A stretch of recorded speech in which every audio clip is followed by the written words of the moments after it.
just want to thank everybody who came out and voted in support of our new school. That was a great turnout and a remarkably positive vote, and I personally appreciate that, and especially all the effort that the building committee and superintendent put into getting the information out so people could make an informed choice. So thank you. We do have some minutes. I don't know if you guys had a chance to review them. Any changes to the minutes? Okay, we'll call those good. The warrants on the table. Have you seen any line items? No. Okay. And Mrs. Combs, superintendent report. Yes, I want to once again reiterate our thanks on behalf of our students and faculty and staff.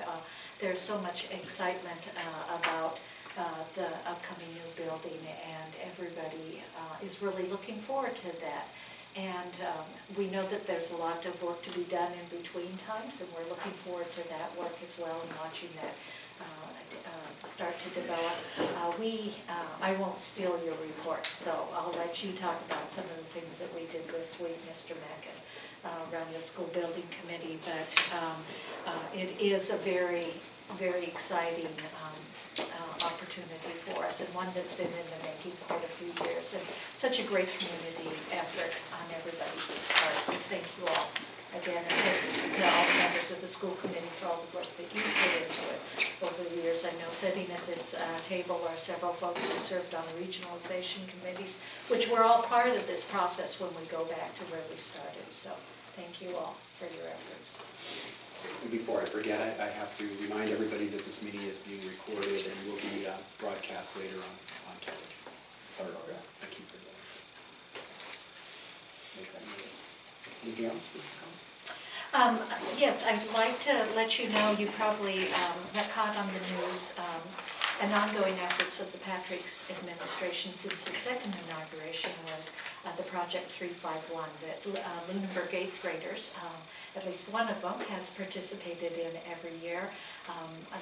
The inaugural one, I was able to go in for that day of service because it's traditionally held during the weekend of Martin Luther King's holiday, which of course is a holiday that we remember not only the wonderful civil rights work and what Dr. King brought to our world and our communities and the United States, but also the service that was generated out of that, the notion of service to others. And that's what Project 351 does. And what we're able to do is provide an opportunity for the teachers in the 8th grade to basically, we work with them to nominate one student each year to represent Lunenburg in this day of service, and then those students have the opportunity to go in and hear from the governor, which is always a very exciting event for them, as well as a lot of notable sports figures, as well as other people from the Boston area that are recognizable to you come out and participate in that event as well. And Jack Mueller was the individual who was selected this year, and we're hoping that, I don't see Samantha here but tonight yet, but Amanda's here, right? Isn't it Amanda? Brianna, sorry. There isn't but hopefully the Lunenburg Ledger will be getting some more information, because usually we try to highlight the work of that student for being selected and what they've done as they've gone in. So we can be in contact with you afterwards, okay? Also, I wanted to let everybody know that, of course, the governor's budget was released this afternoon, and we've had some chance to look at it. Our colleagues at MASS have provided some information. Basically, it's looking like the Chapter 78 proposed by the governor is about a 2.3% increase is what's being proposed by the governor at this particular time. There are limited changes to the foundation budget. They'll still be working on that targeted assistance piece. That remains a little bit foggy still until how it will actually come out. Circuit breaker's level funded, and that's a positive thing for it to be level funded, because you remember circuit breaker was increased to, they anticipate that it's at that 75% level this year by the end of time. May even go up a little bit higher than that as we wrap up the year, depending on what happens with extraordinary relief for various communities. And then whatever they've set aside for that extraordinary relief, if it's not utilized by applications to them, then they distribute additional funds through the circuit breaker to all districts. We always don't have that final number until July 1st and when they actually close out the fiscal year, because they do make sure that those circuit breaker funds are distributed each year. Other notable changes is that in areas that really are not going to impact us, but primarily continuing to make opportunities available for community and children for all-day kindergarten for those communities that, unlike Lunenburg, which several years ago now went to all-day, non-tuition kindergarten, full-day kindergarten for their students. So at this particular point, it looks like the hold harmless amount is $25 per pupil, depending on where you're setting in that targeted aid and assistance range. Not a bad start to the fiscal year. I know we met, the area superintendents had a gathering with legislators, the area legislators, and had some good conversation with them. They iterated that, certainly they were pleased to see where the revenues were coming in this year, and but recognized there was a lot to be done with it, but did mention that education and the Chapter 70 program was a priority for them. So we know this is the first step in a very long process as well, so we'll keep you updated. I believe the cherry sheets are up. We were having some difficulties with printing, but we do see, as a result of this, in terms of the governor's budget for the Chapter 70 for Lunenburg, an increase amount there. So we'll get those out to you once we're able to get those downloaded. Or you can go to the Department of Revenue's website and you can see those for yourself. They have a real user-friendly, just go to Cherry Sheets FY15 and you can see what the entire town's allocations are based upon the governor's budget. So that's an overview of that. I also wanted to give you a personnel update. I wanted to let you know that we've been successful in hiring a replacement for Mrs. Landy for the day portion of the job. The next step Ms. Curley and I will work on is the reporting secretary. But Liz Peterson, who has worked in our district, has worked as a tutor and also worked in the special services office doing various kinds of secretarial tasks there, is who will be coming on board as my administrative secretary. And Liz has been certainly one of our parents and citizens in the town that has been very involved and supportive, and we're looking forward to working with Liz and so stop in the office and say hello to her at some point in time. She'll be trained as the reporting to know about how to do the minutes, so as we go through this process, if we need a backup, we'll have somebody to serve in that capacity as well. I also wanted to let you know that Leah Megan has been hired to replace Mrs. Mary Gallant as the school nurse at Turkey Hill Middle School. Leah's worked for us as a substitute. She comes to us, she received her nursing degree from Fitchburg State University. We're very excited to have her. I had a chance to visit with her yesterday when I met with her to talk about the contract and everything, and I think she'll be joining us on the wellness advisory, United Head Wellness. She's very excited about school health and wellness and being involved with the students, has knowledge in working with students with diabetes, which we know in our schools is an area that we want to make sure that the nurses have had some experience there because of the number of students that require their support. I believe I covered all I wanted to with the the updates then today. Thank you. Great, thank you. Abby, can you speak to that? Okay, so today the chorus went to Lawrence High School and we rehearsed with them to prepare for the Handel and Haydn performance, which will be at Symphony Hall, I believe, sometime next month. Not exactly sure on the date. We had 2 students break school records this past weekend. So Brooke Hansel broke the mile record, and Jake DeGrace broke the school's 55-meter hurdle record. The middle school band concert is tomorrow night, and class play rehearsals have started. Excellent. Thank you. Abby, can you tell us a little bit more about the Handel and Haydn Society opportunity? Do you know the background with that? Because that's quite a remarkable accomplishment for the chorus. So. It's a youth collaborative group for different chorus groups, and we got invited last year because we got gold at NICA, so they invited us to sing with them, and we took them up on the offer. And there are 2 composers who, I believe they were from the 1800s or so, and so it's older music, and it's generally harder than what we normally do, so it's a challenge, but it's been fun.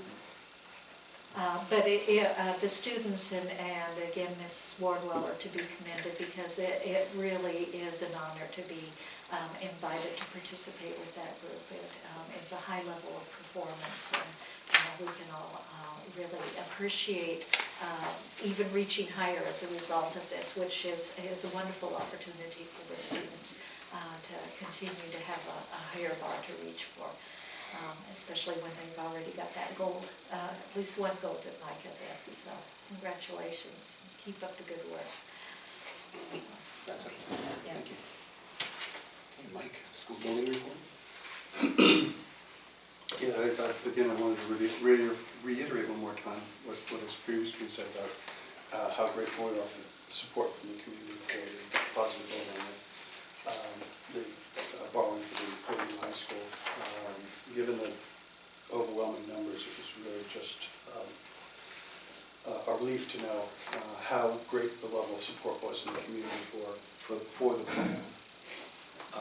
And again, to thank any number of people that, I could spend 20 minutes naming that, contributed to the success, and I'm incredibly grateful for all the work that everybody did. The committee met again on the 22nd, and at that time we reviewed where we are and where we're going. The next steps will be that we're going into design development. We have secured the architect and the project manager through the rest of the project. The design development will get us to a point where we'll have a submittal to the MSBA at the end of April, beginning of May. And that will take the level where we are right now, which is schematic design, to a much more detailed level, where we're not just showing the building, we're showing systems in the building, we're showing structure in the building. We will then, once the MSBA and other, I guess DESE also gets a whack at it at that time, we'll proceed to final documents. During that period of time, there will be some early bid packages that will help us get the project moving more quickly, including a bid package for steel, because it's a long lead item, and it's also good to secure and lock in the cost early on. In addition, there will be some staging work that will need to be done that we can do as an early package, bringing in the roadway for the construction and so forth. And again, as we go along, we're hoping that in September that we will be signing an agreement with the construction manager, which will be a not to exceed contract for the rest of the work. And as we've spoken before, some of the early work we'll want to see is the work on the field out front, so that we have a flex field while we do the construction, and then proceed to construction of the school and the occupancy on September of 2016. We're actually thinking that the completion of the new building will be in basically the end of the school year previous, so it'll be June-ish, mid-June. So it gives us time for move-in and commissioning. Then after that, the existing school is removed.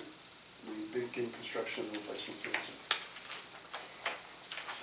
Great, looking forward to it.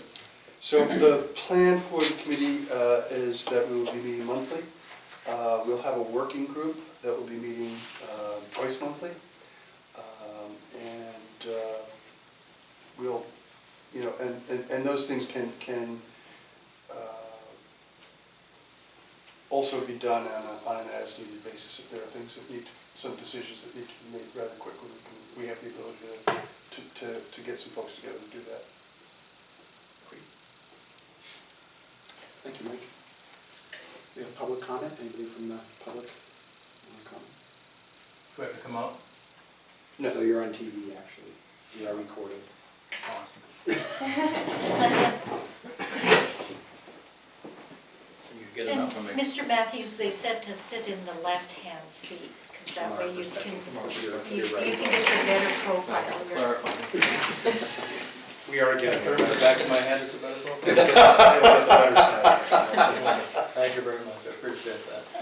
Just wanted to touch base, actually, Superintendent and I had a preliminary conversation last week regarding the letter or email that came in suggesting we have a makeup game or a exhibition game in the spring to kind of give the football team and perhaps the band and perhaps the cheerleaders an opportunity to get one last game in on our field out here, out back, before we build a school in the field, and that field goes away. Also kind of cap off and acknowledge that although we had an issue with the racism, graffiti, whatnot in town, and the kids on the team were unfairly targeted or blamed for that, as it turned out they weren't responsible. Just a good positive opportunity to kind of close that out and let the kids maybe have a chance to play one more game, have the parents come out and see them play one more game, and just kind of have some closure on that ultimately. So I just wanted to, I don't know if you guys will be talking about it tonight or at some point in the future, but I would want to recommend that that be pursued if it can be arranged, and just close it out, move forward, and let the kids have that last game. Thank you. Just to remind you, for those who've been paying attention closely to our meetings for the past 6 months, and that's probably one or two people, Mrs. Combs did, back in, I think it was early December, discuss the possibility of doing something very much like that. And so we are, I believe Mrs. Combs is working with the principal and coaches, but also the diversity and acceptance subcommittee has had conversations along that line as well. So I think there are a number of people who are on the same page, and I'm sure we'll work towards a sensible solution. Sure. Has anybody responded to that email? It does deserve a response from the Central Block Group. So, the awkwardness about that email was it was sent to all of us, and so we could not respond to everybody because that would be a violation of the open meeting law. And so I did respond to Mr. Khan. But I am very careful not to violate the open meeting law. Very understood. I want to make sure that one of us Yeah. at least give a courtesy response. We can take the time to think about it. Right.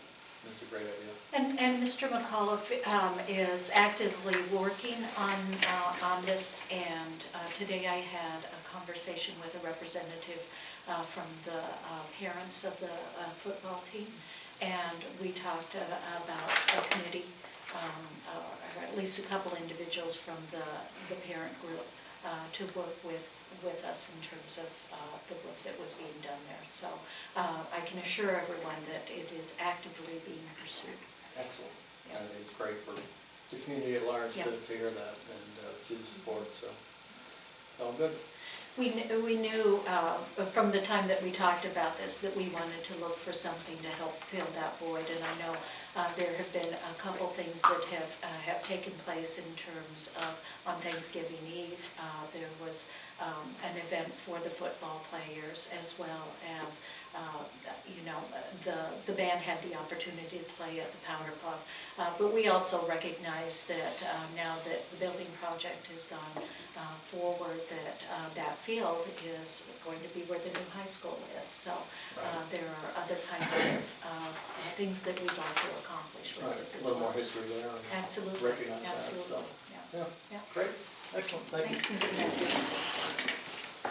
Okay, old business, student training. Yes, Mrs. Bearden was here to update us.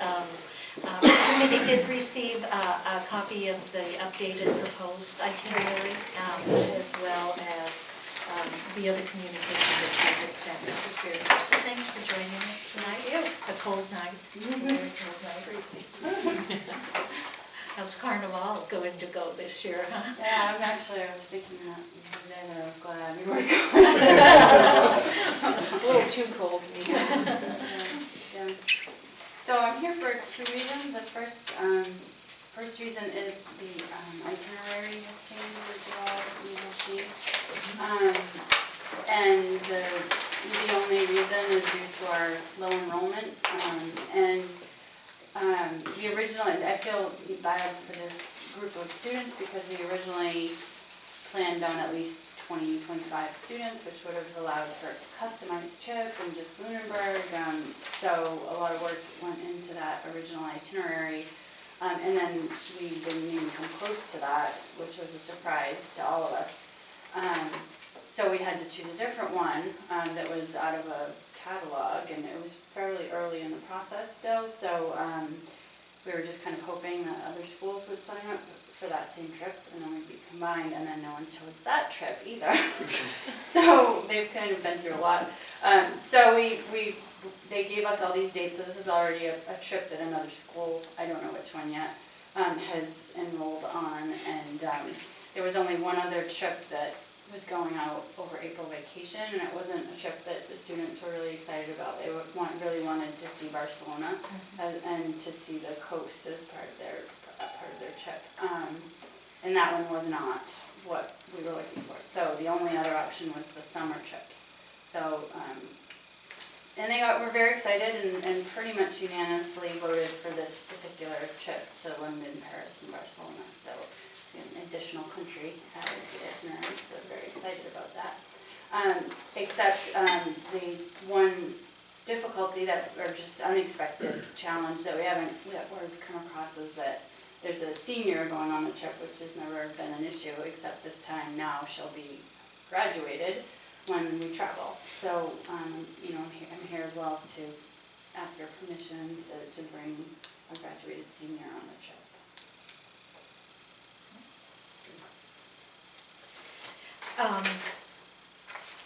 I wanted first just to check, the rate of the amount that they're going to pay is reduced in this, or? It's the same, and so basically, it's not exactly the same, it's actually slightly less for this trip, but what the company did, just because we've been through so much, is they're charging us spring rates as opposed to summer rates, and that's why we always travel in the spring, because it's cheaper. Right. We never even considered summer travel, and so they said, if you have to do the summer, we'll honor the spring rates. So that's a wonderful thing, and then we don't have to deal with weather, because it's been beautiful most of the time in April, but there are times it's 40 degrees and raining the whole time too.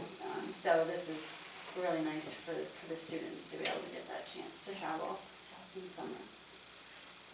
And That's Mrs. about Beardmore, our group has traveled at least once in the past that I recall, with another school. That's not typical, but it has been done in the past. That we Mrs. combine. Hellman did it. That's right. Yeah, and she actually went through the same kind of thing. Her group wasn't quite as small, but she had to switch itineraries as well, and but they all seemed to be pretty pleased with what ended up happening. And we've voluntarily combined with another school before, actually a couple of times, where the teacher had a relationship with someone at the high school. And I actually traveled for Carnival with a student, with a school from Carver as well, that I know the teacher. It's not my preference to do this, but you know, on the other hand, there are some advantages to doing this with a really small group, which is whenever there's free time, I can literally just take my little group and we can go off. There's no, you know, divvying up over, they want to go here, they want to go here, they want to go here. You know, we can literally just go wherever How we many like. do you have going?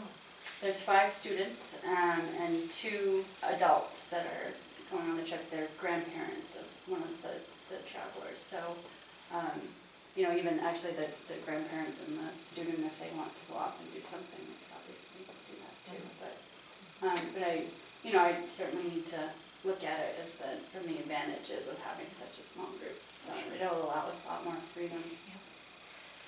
Mrs. Beardmore, I just want to thank you for continuing to explore options for the students, and that's what you did to really make it happen for them. And we've had so many students come back to us and share what these kinds of experiences have meant for them, and we always want to thank our foreign language teachers for putting the time and effort into giving them those opportunities. So I thank you for keeping it going and trying to find something that would work for the group. And Mrs. Beardmore and Mr. Spadafino and I discussed this notion of a senior going, and as Mrs. Beardmore indicated, there are always other adults that go, sometimes as chaperones and other times they don't really serve as chaperones, but they help us decrease the cost of the trip for our students in attendance. So there's already a precedence in terms of these groups where other non-students are involved in them. A lot of times you want to just make sure that the students, when they're in our charge, obviously, the behavioral expectations are really well defined, and everybody understands what happens if there's a problem.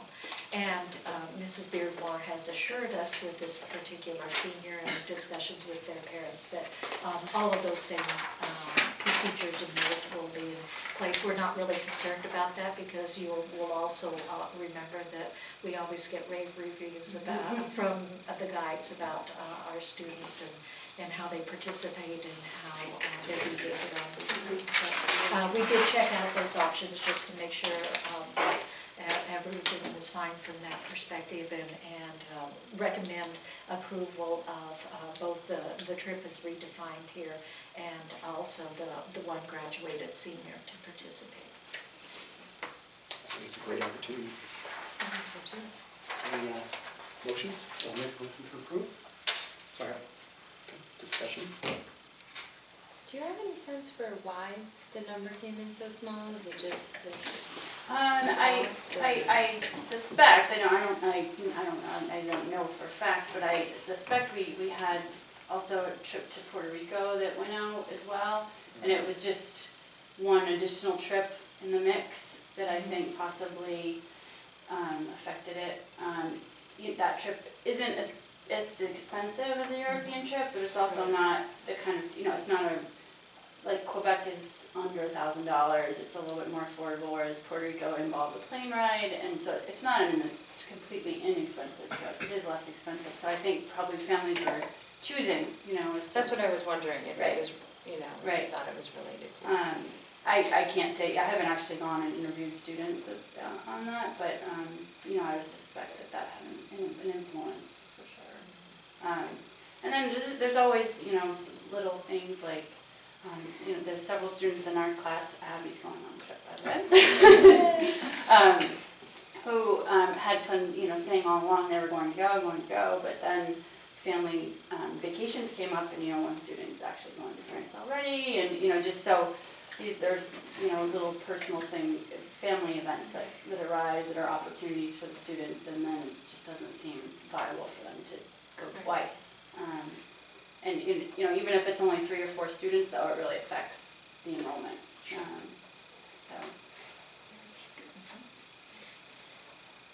And no school days are impacted by the trip on these days. Right, in these Right. days, no, it's- Right. That other trip was amazing. That was, epic is the word I've ever used. It was just an amazing trip. So, I'll have to keep, I have it in file, I'll come back to it in a couple of years. Maybe the timing will be right, Mr. Yeah. Great. I'm a foreign language major, so I am biased. I will recuse myself from this discussion. So maybe you'll get to go. Okay, all those in favor? Aye. Great, thank you. Great, thank you so much. Thank you. Okay, new business for donation. Don't have a donation. I put that on there because I thought we might have some before, but we didn't. Usually I have to add it at the last minute, so. I give myself some wiggle room there, and I don't need it, right? That's With great. putting that there, thank you. And any more public comment? One more time. Okay, reports. FinCom did meet, and I did not go last week, but the week before they recommended approval of the new building, and we appreciated that. School councils, have they been?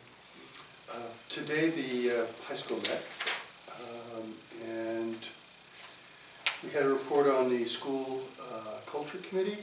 It's a group of students that are looking at school culture and making, creating some thoughts on strengths and challenges, and they'll be meeting again to continue their work.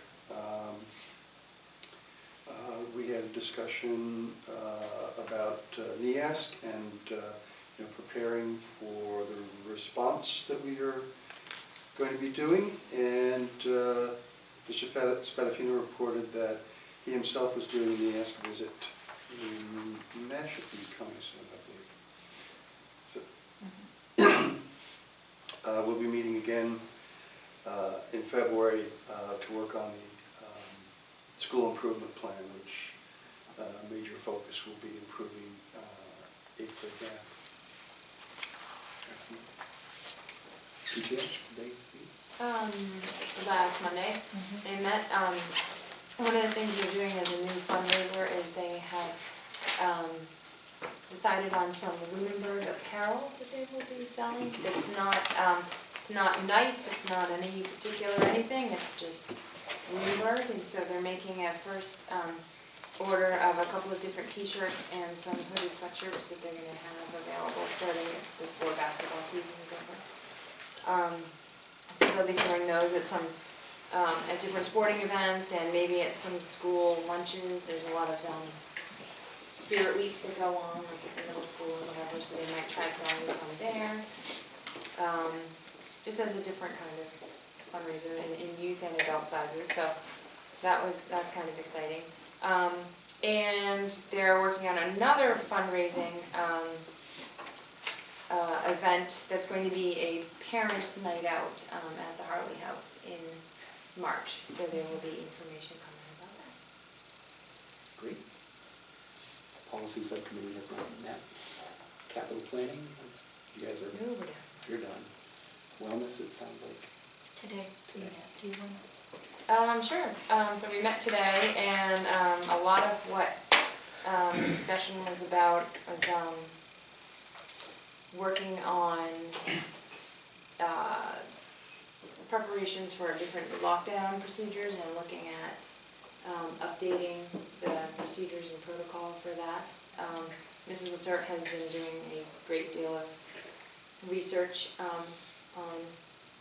on that, and I don't know, I think who's been working on that? We've been working on that, the police have been. The administrative team in conjunction with Chief Marino and members of the Lunenburg PD and Mrs. Lessert did, along with Ms. Champagne, attend an overview earlier this year, and the Lunenburg Police will be sponsoring an ALICE training, and our school personnel will participate in that. At this point in time, we'll be sending an administrator and a teacher from each building.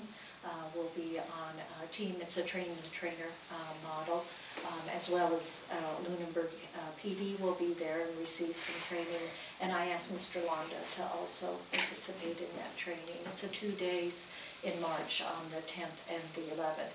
We'll continue to have in place our lockdown procedure that currently exists within our policies and procedures. until we can get everybody trained on that new, Alice is a lockdown procedure. It's just one that provides some additional information when faced with challenges of how to react to those, and is a little broader in that training than the old lockdown procedures, which were basically to secure the room and wait. And these teach some additional strategies for teachers in terms of keeping students safe. Let's hope we never use those. That's all. A question arose that I didn't have an answer for, which is that do we have do we do any kind of drills around this? We do. Okay. The schools do drill around this. Okay. Yeah. And is it, every so often, is there a schedule Well, to it? at least once a year, there has to be an active one. Now, in reading the new literature, we know that some of the reports that are coming out say that one of the things that's most important around this is the speed that a lockdown can happen with. There are various scenarios that take place when you talk about a lunchroom lockdown is very different than you're in classes, everybody's in a class kind of lockdown. So training around those particular kinds of circumstances are important to include in your training as well. To answer the question, yes, we do practice those. It's based upon different developmental levels in terms of how those are carried out. For example, at the primary school, they're practiced with perhaps the students not being necessarily as aware of what the teachers are practicing as what the middle school and the high school students may feel, just for the purposes of the developmental levels of the students. The other thing that we continue to really work upon is how we can ensure that any substitutes within a building are aware of those procedures, and how to plan for providing those folks support if possible. If you have a substitute in a classroom that is not the day-to-day teacher, how to make sure that they know where to find the information or providing some support in terms of taking care of the students in an appropriate way. So we're trying to think through all of those various scenarios that happen as a matter of just day-to-day operations, and you're going to have substitutes in the village. And I think much of the discussion is related to recent unfortunate events have allowed people to stop and look and say what is working and what we have been doing and what could we tweak, Yeah, right. So. Okay, Pat's down, Matt, recently? No, not since last time I reported. Oh, and I thought we had taken that out. My Building apologies. use is We gone. need to take it out and keep forgetting Yeah. about it. The Acceptance and Diversity Advisory Committee did meet, I think it was on the 9th of January. And we did vote to select a chair, and that's Charlene Stevens, who is a community member with no students in the district. And our vice chair is Elizabeth Rawlinson, and Bobby Brissol is the secretary. Our next meeting is, I think, a week from tomorrow. The 30th? The 30th. Yeah. I think we had a good discussion. We were here for a couple of hours, sort of getting to know each other and talking about different thoughts. It was sort of a free-form discussion. We're going to be more focused, I believe, starting next week. But for sure, there was discussion about finding a way to achieve closure on the events of this past fall. And to come up with timeframes and deliverables so that we have something in place by the end of the school year. Right. Okay. Did you get that? PTO? Yep. That was the shirts. Berlin Tucko shirts. They're nice looking shirts. And we do need to set up some workshops, but we can try and do that over email instead of in real time. I don't believe we have need for an executive session. Yeah, that's right. Is there a motion to adjourn? So moved. Second. All those in favor? Aye.